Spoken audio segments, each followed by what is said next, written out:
ok, si j'avais est parti. Euh, d'accord, merci d'être de retour. Ok. Bonsoir, monsieur Nathan. Hmm. En fait, il y avait monsieur Jarvelin qui est en ligne, il vient de se déconnecter. Je ne sais pas s'il y a un problème de réseau. Sinon, on peut pour nous débuter, c'est quand on va parler de ce soir-là. En attendant,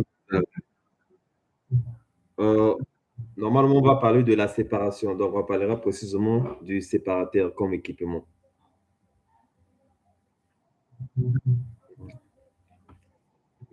Vu qu'on a eu à parler des généralités sur les hydrocarbures légers et l'eau, on a eu à parler un peu sur les transmetteurs de mesure et puis sur les grandeurs physiques qui étaient la pression, la température, les niveaux. Et j'avais balancé aussi dans le groupe, dans la suite du chapitre, c'est la séparation. Et donc, on va parler du premier ballon qui est le séparateur. Vraiment le thème de ce soir, en fait. Ok, donc, oui.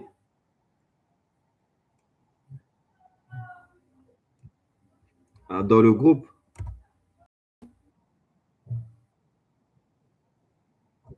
ah, ok, je vais remonter. Il y a eu beaucoup de réponses. Bon, la majorité des réponses étaient correctes, hein, surtout sur les définitions de transmission. Ça avait juste une réponse que il y a un monsieur qui avait posé la question. La dernière réponse que tous n'avaient pas répondu, c'était l'explication du schéma. Ouais, c'est ça. L'explication du schéma. En fait, la dernière question qui a été posée, c'est donner une explication concernant ce schéma. Donc, la lecture, vu que tout le monde avait donné presque les mêmes réponses sur les capteurs, le F, le L, le P, le T, on avait parlé aussi de ces séparateurs. Il y avait d'autres qui avaient parlé un peu de quelques équipements qui étaient les séparateurs. Et puis, maintenant, ça manquait juste une lecture complète du schéma. Je ne sais pas si on va débuter pour ça ou bien on fasse d'abord le cours et puis on revient sur les questions qui n'étaient pas répondues concernant les deux exercices. L'exercice de la semaine du jour passé et celui qu'on a balancé aujourd'hui. Qu'est-ce que proposait M. Nathan?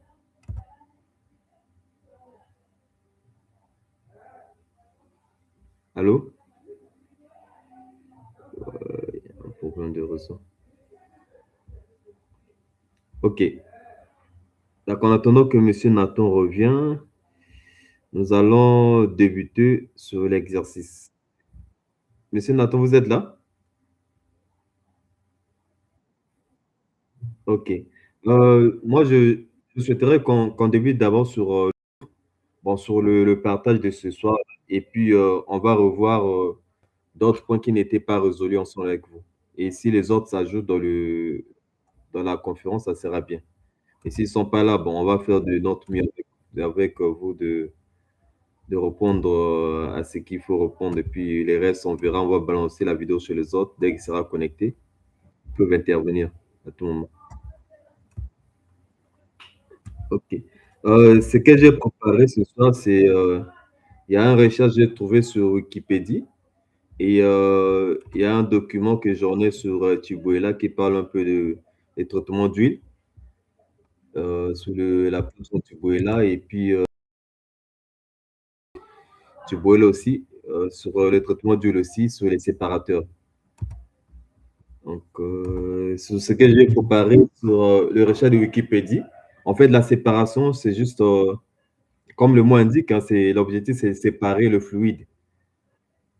Et souvent, la plupart des cas, c'est les séparateurs diphasiques ou triphasiques. Donc, comme nous connaissons le fluide, oui, d'accord. Comme nous connaissons le fluide quittant le réservoir, vient avec un mélange du gaz, l'huile et l'eau. Oui. Donc, sur d'autres plateformes, c'est que nous, par exemple, sur Perenco, et ils sont dans la production d'huile. Oui, c'est basique. Ah, d'accord. OK. Donc, bon, par exemple, le cas de Kundu, comme tu dis, c'est diphasique et souvent, on sépare l'huile et l'eau. Donc, comme nous connaissons, en fait, l'objectif de la séparation, c'est quoi? Pour avoir un bon résultat de notre produit à l'état final, pour permettre aux clients d'acheter. Parce que si notre produit n'est pas bien traité, parce que c'est, on parle de la chaîne de traitement, donc ça peut être le traitement du gaz ou de l'usage du poêle en général. Si le produit n'est pas bien traité, on défavorise la vente, en fait. Donc, c'est pour cela, oui, tu peux parler, monsieur Nico. Il y a aussi le coût, voilà, c'est ça même. Donc, c'est pour cela, la séparation, vraiment, fait partie des éléments spéciaux. Donc, c'est pour ça, tu vois, on a besoin des laboratoires sur les plateformes. C'est pour évaluer la BSW, qui est le pourcentage d'eau et des sédiments dans notre fluide. Mm. Donc, c'est pour cela, revenu, comme tu as dit, sur, par exemple, par conduit, comme tu as dit, il y a des séparateurs diphasiques et sur d'autres plateformes, il y a des séparateurs triphasiques. Bon, la raison d'installation des séparateurs dépend des attentes du géologue pendant l'exploration. Si votre jugement n'a pas assez de gaz, bon, il dit pourquoi installer plusieurs stages de séparation. Maintenant, si le jugement a assez de gaz, assez d'eau, cela nécessite, ça dépend du besoin de l'exploitant en fait. L'exploitant va décider, bon, moi je pense que toute la séparation doit s'effectuer au Congo ici. Et donc, je pense que je dois avoir au finish un pourcentage très réduit, très, très réduit, pour ne pas dire que zéro, un pourcentage très réduit de l'eau dans mon huile et très réduit de gaz dans mon huile. C'est pour cela, il y a dans d'autres installations, sur d'autres plateformes, des séparateurs triphasiques et il y a des séparateurs diphasiques. Donc, dans le cas de la préparation du cours, je peux lire, si tu me permets, monsieur Nathan. Un séparateur triphasique est un équipement sous pression qui divise le fluide de production en trois phases. La phase gazeuse, l'huile et l'eau. Sa séparation repose sur la gravité et les différences de densité. Pour optimiser ce processus, la cuve est équipée de plusieurs équipements internes spécifiques. Donc, nous avons les déflecteurs d'entrée, en anglais, bah, je ne suis pas fort en anglais, inlet diverter, situé à l'arrivée du brut. Il brise l'énergie du fluide, ralentit sa vitesse et effectue une première séparation brutale entre le gaz et le liquide. Nous avons la plaque anti-mousse. Elle brise le poche de mousse qui se forme à la surface du liquide pour libérer le but de gaz piégé. Si vous avez une question, monsieur Nato, un jour, vous pourrez m'arrêter, hein. Je continue la lecture. D'accord. Nous avons, ce ne sera pas trop clair, donc profitez pour leur permettre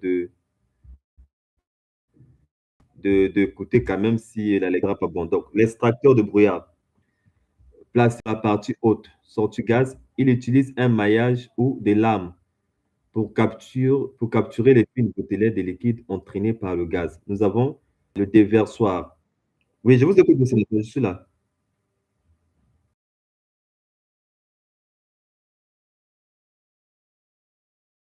Il est parti. Je suis là, monsieur Nathan. Il peut avoir un bug de connexion, mais je vous.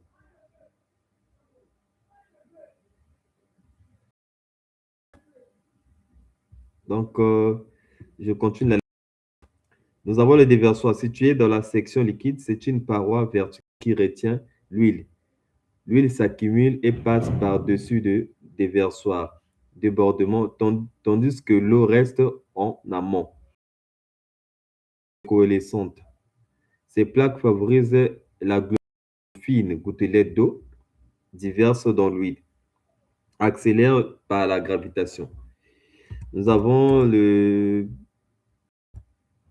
nous avons le déflecteur de réparation. Il guide et stabilise le coulement laminaire de fluide dans la cuve pour éviter les turbulence. Prise vortex, placé sur-dessus le refus de sortie des guides d'huile et eau. Donc voilà un peu en image tous les éléments que nous avons cités. Nous avons ici le diverteur, donc le déflecteur d'entrée. C'est comme on a dit, hein, tout est dans la lecture. C'est juste pour briser, pour permettre la première séparation, pour briser les molécules de gaz dans le fluide, dans les liquides, et pour déjà favoriser la séparation. Et puis nous avons ici le mist éliminator. Donc le mist éliminator, c'est simplement l'extracteur de brouillard. Donc c'est pour casser euh, le gouttelette de liquide, parfois qui se faufile dans les gaz. Et ici, ils ont pas mis, normalement, ici, il devait avoir un déverteur. Donc, un déverteur, c'est juste un outil qui permet de bien séparer l'huile avec l'eau. Donc, voilà ce que nous avons en image. En résumé, ça, c'est une soupape PSV. Nous avons ici un PCV, une vanne de régulation de pression. Excusez, je pense que M. Nato est toujours là. OK.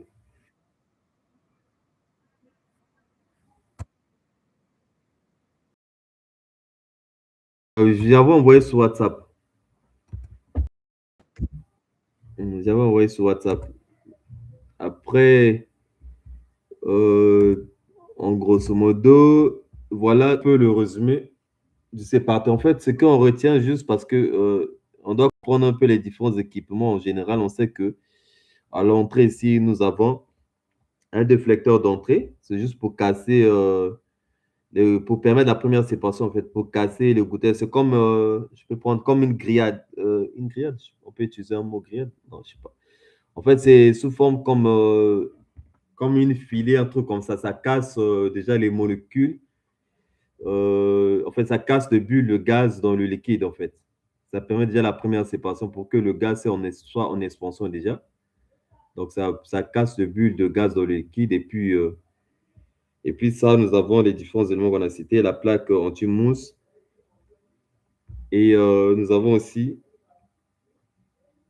la plaque anti-mousse, nous avons aussi l'extracteur de brouillard au niveau de la sortie du gaz. Et nous avons un réflecteur ici qui permet la séparation entre l'eau et l'huile. Donc, par différence de densité, on sait que l'eau est plus dense que l'huile.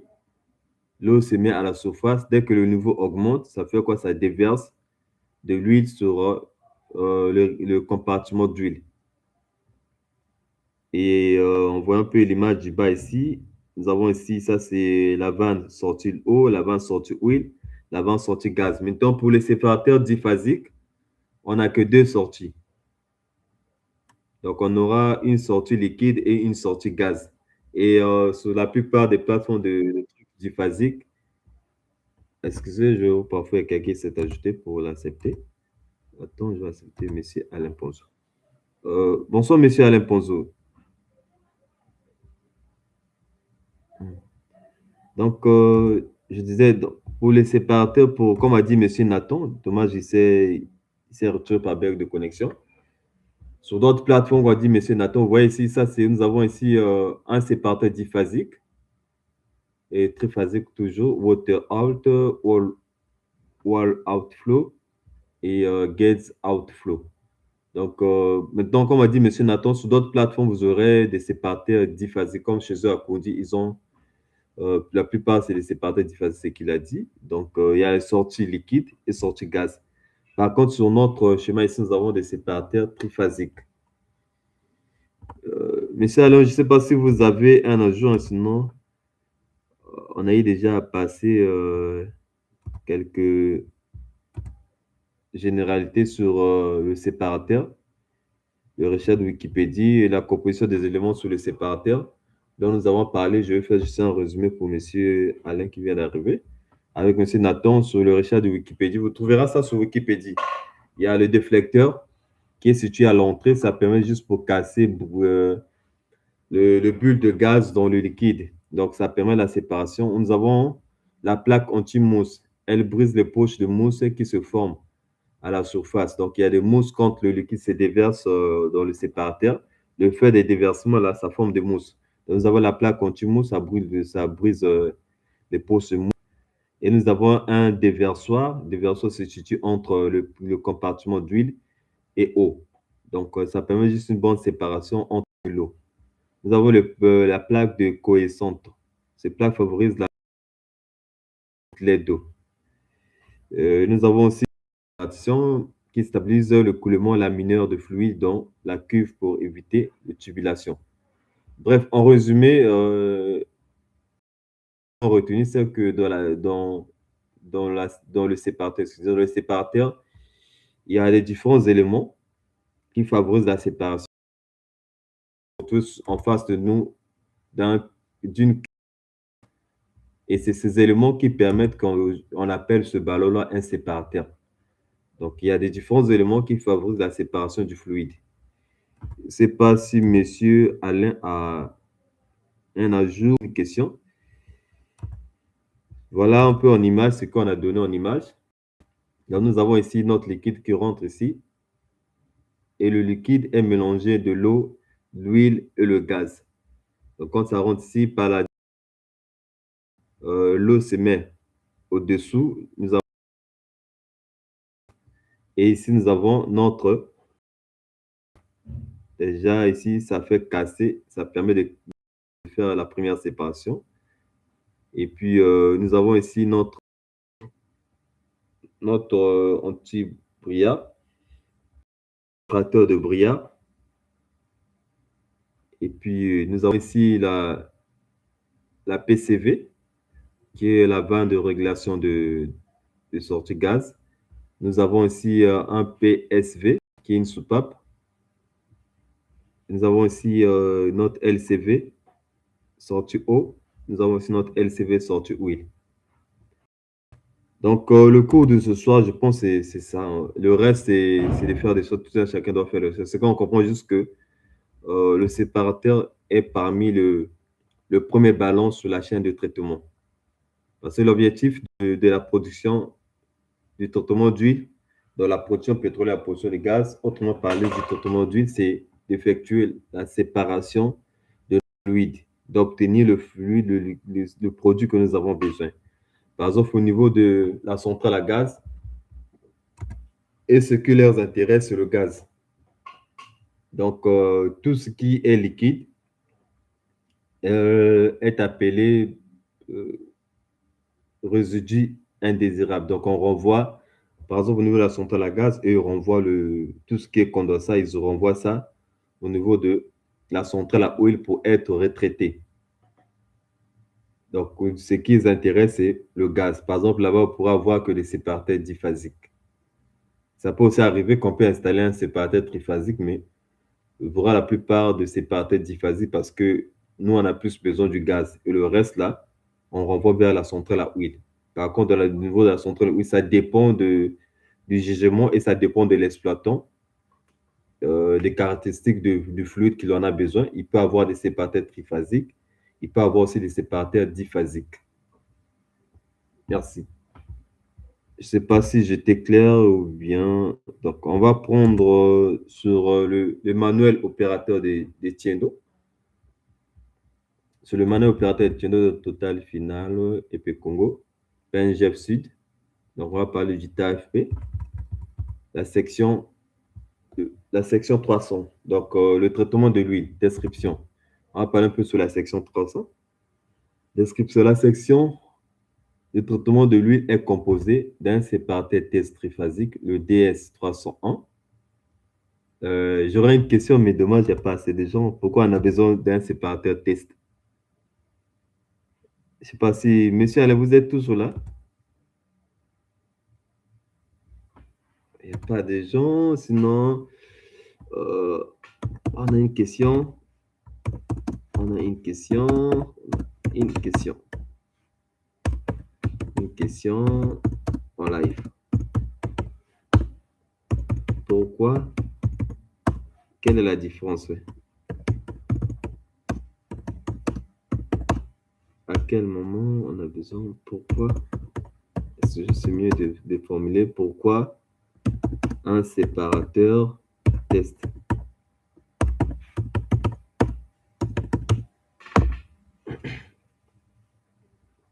Donc, je ne sais pas s'il y a des gens qui sont en live. Il n'y a que M. Alain qui est là. Sur le TFP sur Tiendo. C'est Tiendo, non? Sur Tubuela, excusez, sur Tubuela TFP. Donc, TFP juste Tubuela plateforme production. Donc, sur Tubuela, sur le TFP, la description. Dans la section Wheel, on a un séparateur test triphasique dans le DS301. On a un séparateur de production triphasique, le DS300. Donc, je vais balancer ça dans le groupe. Séparateur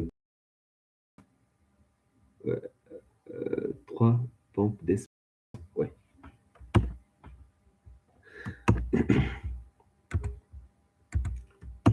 Question. Pourquoi?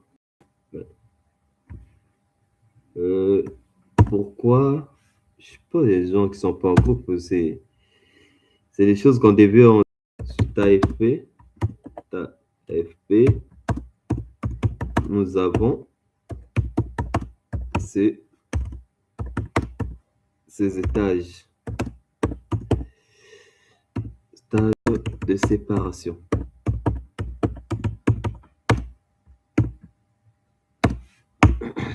S'il n'y a personne qui n'a pas la connexion, je vais écrire ici. Nous sommes en live actuellement. Nous parlons sur un document de Tubuela. Donc, nous sommes sur la chaîne à traitement Wheel TAFP. Nous avons retrouvé sur ces manuels-là. On nous a cité trois séparateurs. Un séparateur de test triphasique DS301, un séparateur de production triphasique DS302, un séparateur atmosphérique biphasique DS303. Actuellement, on est qu'avec M. Alain. M. Nathan s'est déconnecté, parfois un problème de réseau avec le coupé électrique. Donc, on a besoin de réponses sur ces trois séparateurs. Pourquoi nous avons ces trois séparateurs et pourquoi les différencier? Merci. Je vais passer sur ça, je ne vais pas répondre. On va attendre les autres pour répondre sur ça. Donc, je vais seulement lire. Et nous avons trois pompes d'expédition, le GX301 ABCD. Excusez, ABC. Nous avons trois pompes d'expédition. Nous avons une gare à cœur de lancement DG301. Je vais seulement lire et puis je vais couper le live pour attendre les réponses. Et voilà ici notre séparateur triphasique. Donc, nous avons ici l'entrée d'huile. Quand on parle de l'huile, on se tient que c'est un mélange. Donc, l'entrée d'huile.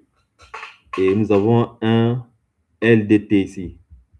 Il n'y a pas de gens en live, merde. Oh, monsieur Alain, vous êtes là? Oh, merde. Monsieur Alain, vous êtes là? Ah, il s'est déconnecté, dommage. Qu'une participant. Oh, merde. Ok. Sinon, il y a beaucoup de choses à partager. Bon, dommage qu'il n'y a pas une participante. Donc, nous avons aussi l'entrée lui. Nous avons un LDT. Nous avons aussi un transmetteur de niveau différentiel. Donc, il lit le deux niveaux. Il lit le niveau d'eau et le niveau d'huile. Un transmetteur de niveau différentiel. Nous avons ici un transmetteur de niveau. Par contre, celui-là, il lit simplement juste le niveau d'huile. C'est des questions que quelqu'un devait répondre. C'est dommage qu'il n'y ait pas de gens ici. Nous avons aussi un PT.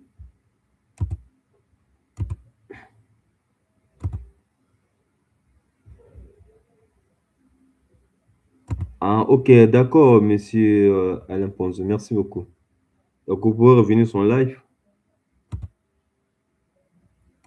Sinon, il n'y a pas d'autres personnes parce qu'il y a beaucoup de choses qu'on devait y partager. On devait avoir des avis des autres en direct. Bon, dommage. On fait une vidéo et puis on verra les autres pour ajouter au fur et à mesure, hein.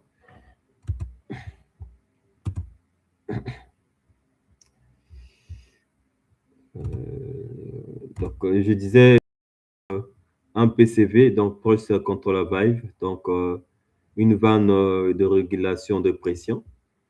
Le PT, quand tu lis la pression ici, il transmet un signal au niveau de régulateur. Le régulateur demande à la vanne de s'ouvrir pour évacuer un peu de gaz, pour sortir les gaz.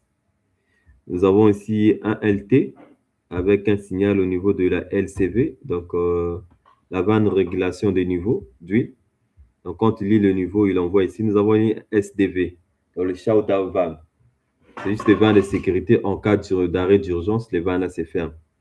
Nous avons ici aussi un SDV, un shutdown valve. Donc, le transmetteur le transmetteur des niveaux différentiels. Donc, le transmetteur des niveaux différentiels envoie l'information au niveau du LCV, donc LDCV. Oh, c'est ça, on n'avait pas vu ça autrefois, là. Donc, nous avons ici le LDCV qui est la vanne de régulation des niveaux différentiels. Donc, voilà, oui, voilà la régulation ici. Ici, il régularise un niveau différentiel. Donc, la vanne de régulation des niveaux différentiels, quand tu reçois le signal du capteur des niveaux différentiels, il demande à la vanne de s'ouvrir pour baisser un peu le niveau. Et quand le niveau atteint un certain seuil minimum, il demande à la vanne de fermer pour attendre le niveau d'évacuation d'eau. Et en rouge, en jaune, c'est le gaz, en vert, c'est l'huile et en bleu, c'est l'eau. Donc ça, c'est le compartiment huile, le gaz en expansion et au-dessus, c'est l'huile. L'huile, c'est déverse vers son compartiment. OK. Le rôle de la section est de faire subir à l'huile produite une séparation triphasique, gaz, huile, eau. Par exemple, le cas des TFP, ils ont une séparation triphasique. Donc, ils séparent le gaz, l'huile et l'eau. Expédier l'huile produite vers le terminal terrestre de Geno via la plateforme torchère TAT.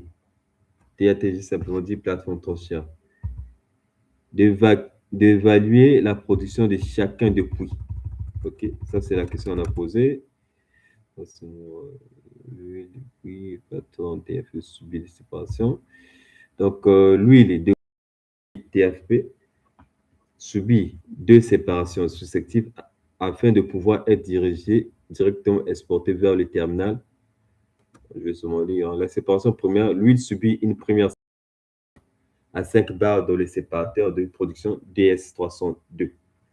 Donc, pour la première étage de séparation à TFE, c'est une séparation triphasique. Donc, l'huile il sépare le brut en trois états. Donc, en trois produits, nous avons l'eau, le gaz et l'huile à une pression de 5 bars dans le séparateur de production. La pression est régulée par la vanne 323 qui envoie le gaz à la torchère via DS201. Le scoober, c'est juste un ballon qui se positionne au niveau de la torchère. Le gaz peut être 802 torchère pour compenser un manque du gaz venant du DS 801. C'est la vanne PCV 817 d'entrée du DS 801 qui en régule le fluide. OK. Donc, ça, juste les conduites, en fait. C'est le contrôle de pression. Le gaz sortant ici par le gaz, ça va vers la torchère DS 201. Le gaz peut être aussi envoyé au niveau du DS 802 pour alimenter. On continue la lecture. C'est le temps de rétention qui va permettre la séparation du gaz, de l'huile et de l'eau. Juste en comprenant, la rétention, c'est quoi? C'est le temps que le fluide passe dans une cuve ou dans un ballon. Donc, par la différence de densité, c'est que je parlais, par la différence de densité, le gaz se met en surface, l'huile se met au milieu et l'eau se met en bas. Le temps de rétention dépend de la pression qu'une injection de désémissifiant est faite dans le puits pour permettre de casser les émissifiants d'eau brisées dans l'huile. C'est un produit qu'on envoie pour favoriser la séparation. Donc, il casse des émissions d'eau pour permettre la séparation de l'huile avec l'eau. C'est comme on prend euh, de l'huile, on a mélangé avec de l'eau dans une bouteille. Quand on va remuer, on verra euh, une quantité d'huile à la surface, mais on verra toujours quelques bulles d'huile dans l'eau. Là permet de casser que l'huile remonte à la surface afin que la séparation soit bien faite. Le liquide passe ensuite dans le compartiment à huile dont la sortie est lignée sur le séparateur atmosphérique terrestre indien en transition par la plateforme forme torsière TA. La régulation du niveau d'eau s'est faite par l'intermédiaire d'un plongeur qui flotte sur l'eau dans un milieu. Donc, dans le capteur là, voilà, le LDT, le capteur de niveau différentiel, dans le transmetteur de niveau différentiel, il est relié avec un plongeur qui flotte l'eau dans un milieu liquide ou il est eau. Dans les deux milieux là, dans la zone de transition, quelqu'un qui a répondu, c'est un réseau, puis méthode de production. Donc, Alain Pondu nous a dit, sur TFP, un séparateur pour tester le puits pour maîtriser l'air productivité DS301. Voilà, c'est ça. Merci beaucoup, monsieur Alain. Et un séparateur pour supprimer les maximums d'eau qui est lié avec le D-Water DS302. Voilà. Et un séparateur atmosphérique dans le but de dégager au maximum pour éviter les phénomènes de cavitation des pompes juste à la sortie du loup. Wow. Merci beaucoup, le pro. Pour moi, c'est génial.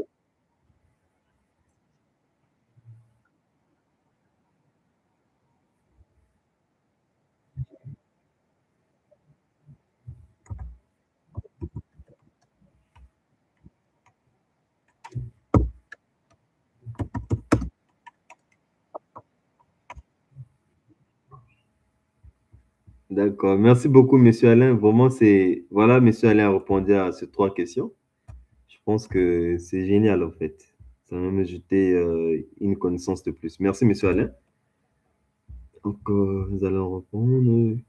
C'est comme il a dit, hein, c'est ça l'objectif de ces trois points de séparation. Attends, il y a quelqu'un qui s'est ajouté. Poursuivre l'appel. OK. J'ai dépassé le. OK. OK, OK. Donc, on va peut-être arrêter sur quelques points. Nous avons ici la régulation du niveau d'eau qui s'est faite par l'intermédiaire d'un qui flotte sur l'eau dans un milieu liquide huile. Il mesure donc le niveau d'eau dans le séparateur et permet ainsi le réguler via la vanne LCV.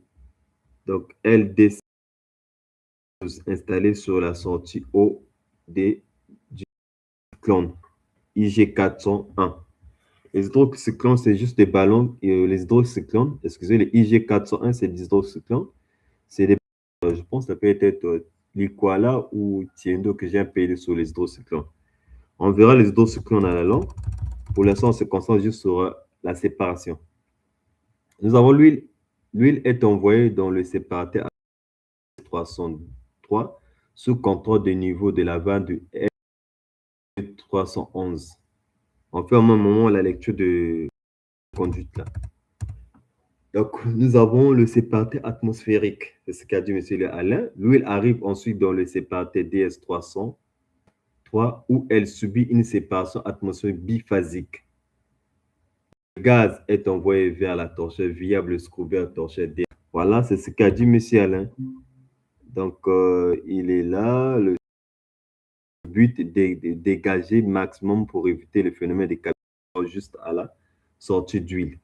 Donc, l'objectif du séparateur atmosphérique, c'est de gaz Et ce séparateur effectue la séparation à la pression ambiante, à 1 bar, qui est la pression atmosphérique.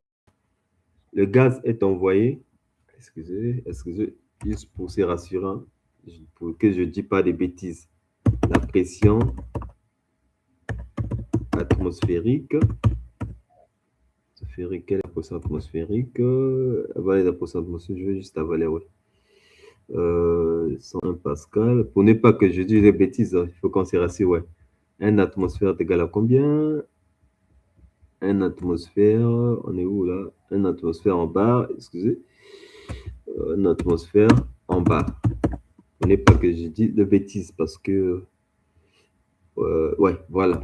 Ouais, donc, la mesure atmosphère standard au niveau de la mer est environ 1,01325 bar, voire 1 bar ou 1 atmosphère. Donc, en grosso modo, c'est comme j'ai dit, hein, la atmosphérique s'effectue aux conditions atmosphériques, donc à 1 bar. L'objectif, c'est comme une cavité. Donc, ce qu'on retient encore au niveau du séparateur atmosphérique est envoyé vers le scruber, torchère DS201. Le scruber, c'est le ballon qui se trouve au niveau des gaz. On parlera du scruber à la longue. On verra aussi la composition du scruber. Mais ce que, quand on parle toutefois du scruber, c'est le ballon qui se trouve au niveau de la torchère. L'huile est expédiée vers les pipes 20 pouces Yangan Zeno via la plateforme torchère TAT par les pompes le GX301. Les symboles du pompe, souvent, c'est à Piranco, c'est les GX. Dans sur d'autres plateformes, on va voir un peu les symboles. Sinon, les symboles sont standards. Sous contrôle des niveaux de vannes, le LCV 313A et B. Quand on met A et B, ça veut dire qu'il y a 2 vannes. Il y a 2 vannes qui sont ici. LCV 313A et le LCV 313B. Le séparateur DS303 reçoit aussi pour traitement d'huile de la pompe. Le GX302, le DR301 et la pompe du GX303 de vidange du simple caisson, le TC301. Le simple caisson, c'est le dernier ballon au niveau de la chaîne du traitement d'eau. Je pense c'est tout. Merci pour tous ceux qui ont participé au cours et à nous revoir peut-être par message, par faute de connexion. Comme M. Alain aussi n'arrive pas, il y a un problème de bug au niveau avec son micro. Sinon, ensemble avec M. Alain, on devait revoir les points des exercices qui n'étaient pas corrigés. Sinon, moi, de mon côté, je pense que j'ai fini avec le cours. Ça, c'est toujours le TAF, c'est toujours Chibouela. Il y a quelques points qui étaient ici. Bon, c'est juste les mêmes problèmes qu'on a parlé ici. Donc, merci beaucoup pour tous ceux qui ont participé. On nous revoit dans le groupe pour répondre aux exercices. Il y a des questions, des points qu'on n'a pas répondu sur l'exercice. Il y a ici, il y a M. Alain qui avait répondu. Il y a d'autres qui n'ont pas répondu. Ça, on garde d'abord. Et aussi ce schéma-là qu'on n'avait pas interprété, ça, on garde d'abord. En résumé, je pense que j'étais un peu clair. Bon, s'il y a des choses que je n'ai pas pu dire, je vous invite tous à peut-être à donner quelques arguments. Il y a M. Nathan qui avait donné au début de la vidéo quelques arguments. Donc, merci et bonne soirée à tous. On nous revoit dans le groupe pour les messages écrits concernant les ajouts ou des questions.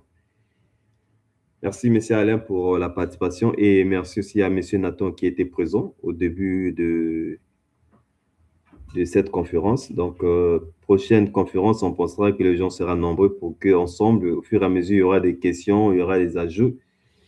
On aura peut-être beaucoup à dire. Merci. Donc, bonne soirée à vous.